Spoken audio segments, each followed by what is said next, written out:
मनातलं काही. मंगेश दौंडकर यांचा लेख.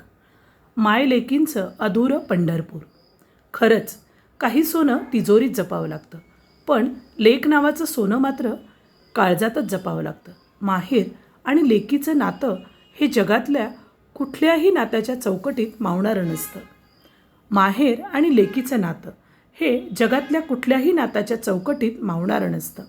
लग्नानंतर लेकीचं घर, नाव, संसार सगळं बदलतं, पण तिच्या मनाच्या एका कोपऱ्यात माहेर तसंच जपलेलं असतं.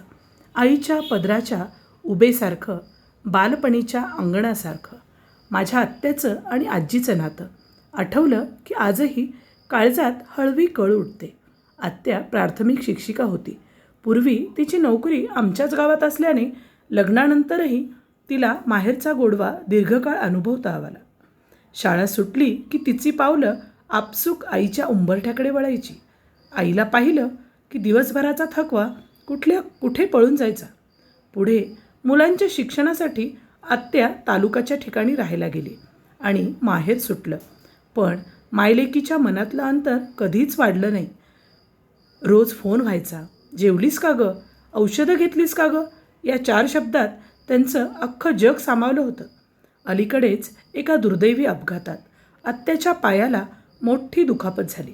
डॉक्टरांनी विश्रांती सांगितली आणि नेमकं याच काळात आजी आजाराने अंथरुणाला खिळली. एका बाजूला स्वतःच्या जखमेची असह्य वेदना होती, तर दुसऱ्या बाजूला आईच्या वेदनेची तडफड. लेकीला स्वतःच्या जखमेपेक्षा आईची जखम मोठी वाटली.